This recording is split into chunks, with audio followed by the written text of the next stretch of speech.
안녕하세요. 유튜브 시청자 여러분, 막마뚜입니다. 이번에 전해드릴 내용은 인터넷상에서 한때 위험한 도전들이 진행되었던 것을 아시나요?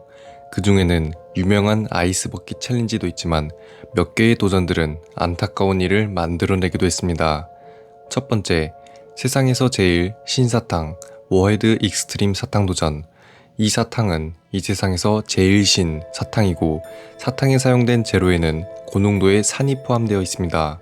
사람들은 사탕 먹는 게 무슨 위험한 도전이라며 무시했지만 한번 먹어본 사람들은 절대 무시하지 못하게 됩니다. 한 알도 시지만 한 알 정도는 참을 수 있어서 괜찮습니다. 하지만 많은 사람들은 적게는 30개에서 많게는 100개를 먹는 도전을 했습니다. 이렇게 대량의 사탕을 먹은 사람들은 입안이 다 헐고 고농도의 산으로 인해 혀의 껍질이 벗겨지며 심각하게는 출혈이 났습니다. 무리하게 도전을 한 사람들은 하나같이 입안이 타들어가는 듯한 통증을 겪었다고 합니다. 두 번째, 소금과 얼음의 도전. 이 도전은 2000년대 페이스북에서 유행을 타기 시작했습니다. 몸의 일부 또는 팔에 소금을 올려두고 그 위에 얼음을 두는 도전입니다.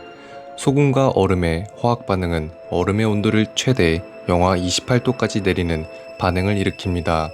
이러한 도전이 왜 유행을 탔는지 모르지만 실제 이 도전을 통해 대부분의 사람들은 도전한 부위에 화상을 입었고 고통을 호소하였습니다. 대체 왜 몸을 상하게까지 하면서 도전을 하는지 이해할 수가 없네요. 세 번째, 몸에 불지르기 도전. 유튜브에서 계피 도전 이후로 인기가 많았던 몸에 불지르기 도전입니다. 도전의 연령대는 주로 10대가 줄을 이었고 청소년들은 자신의 몸에 휘발성 물질을 몸에 바른 다음 그 위에 불을 지르는 도전을 합니다. 이런 도전을 영상으로 녹화를 하고 유튜브나 커뮤니티 등 업로드를 했습니다. 그래도 혹시 모를 일에 대비해 도전을 하는 사람들은 샤워장이나 풀장 등에 바로 소화를 할 수 있는 장소에서 도전을 했습니다. 그리고 생각지도 못한 불의 크기에 미처 끄지 못하고 화상을 입은 사람들도 종종 있었습니다. 미국의 한 청소년이 이 챌린지를 도전하다 안타까운 일이 발생하기도 했습니다. 네 번째, 계피 도전. 계피 도전은 정말 위험한 도전 중 하나입니다. 2000년 초반에 인터넷상에서 유행이 되었고 60초 이내에 시나몬 한 숟가락을 퍼서 입안에 털어넣은 다음 아무것도 마시지 않은 상태로 삼키는 게 도전 방법이었습니다.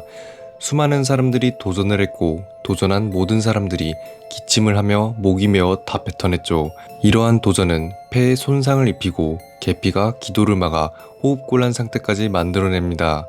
또한 계피 성분에는 대량 섭취하면 간에 치명적인 해를 끼칠 정도라고 합니다. 미국에 사는 여성이 숟가락이 아닌 국자로 계피를 퍼먹는 영상이 올라왔고 이 영상은 계피 도전 중 가장 인기 있는 동영상이 되기도 했습니다. 다섯 번째, 자동차 서핑. 이름만 들어도 위험해 보일 것 같은 자동차 서핑.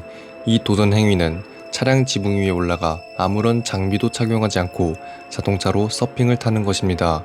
차 지붕에 올라타서 서핑 자세로 균형을 잡으며 타는 영상들이 꽤 많이 올라왔고 이를 도전한 사람들 가운데 1990년대부터 2000년대 초반까지 100명의 사람들이 안타까운 일을 맞이하기도 했습니다. 여섯 번째, 아이스 버킷 챌린지. 다들 아이스 버킷 챌린지는 많이 들어봤겠죠. 아이스 버킷 챌린지는 미국에서 한 유명인이 루게릭병의 고통을 느끼고 기부를 활성화하고자 하는 취지에서 시작되었습니다. 얼음이 담긴 차가운 물통을 머리에 뒤집어 쓰며 기부를 했습니다. 하지만 본래의 목적인 자선을 지원하기 위한 것이 아닌 어느 순간부터는 그저 위험성이 있는 챌린지를 한 동영상들이 생겨났습니다. 그냥 남들이 하고 유행을 하니까 이런 챌린지를 진행하는 사람들도 있지만 호수나 강 등의 얼어있는 물속에 입수를 하는 챌린저가 많이 등장했기 때문입니다. 실제로 생각보다 많은 사람들이 아이스버킷 챌린지를 하다가 쇼크로 기절을 하거나 안타까운 일들이 벌어지기도 했습니다. 마지막으로 일곱 번째는 스와팅입니다. 이건 도전이라기보단 일종의 장난을 하는 행위입니다. 누군가 경찰에 장난 전화를 걸어 특정 집에 무슨 일이라도 있는 듯 허위로 신고를 한 뒤 그 집에 경찰 또는 미국 특수부대 팀을 투입시킵니다. 미국에서는 이런 신고 전화를 받고 출동했을 때 장난 전화라는 것을 알아차리게 되면 출동 비용과 벌금 등을 허위 신고자에게 배상을 하게끔 지정되어 있습니다. 대부분의 스와팅을 하는 사람들은 무료함을 떨쳐내거나 누군가를 테러 또는 분노를 표출하기 위해 사건이 발생할 것 같다, 인질이 잡혀있는 것 같다며 허위로 신고를 합니다. 중무장한 특수부대와 경찰들이 피해자의 집을 포위하게 되죠. 하지만 아무런 잘못이 없는 피해자의 정신적 고통은 상당할 것입니다. 스와팅의 대표적인 예가 꽤 있습니다. 로스앤젤레스 BLM 2020년 8월 신원비상의 누군가 BLM 운동의 리더인 멜리나 압둘라의 집에서 인질극이 벌어지고 있다고 허위 신고를 합니다. 신고를 받고 출동한 경찰은 집을 포위했습니다. 다행히 경찰과 큰 충돌 없이 소동이 마무리되었고, 허위 신고를 한 신고자를 찾아서 이유를 들어본 결과 신고자는 BLM에 대해 불만이 가득했고 이러한 메시지를 전달하려고 스와팅을 했다고 합니다. 한국에서도 벌어지는 스와팅, 하지만 총기를 자유롭게 소지할 수 있는 나라에서 스와팅을 하게 되면 자칫하다가 무고한 사람을 죽일 수 있는 위험한 장난, 스와팅입니다. 이번 영상도 시청해주셔서 감사하고 여러분의 구독과 좋아요는 저에게 큰 힘이 됩니다. 지금까지 망고맛 두부였습니다.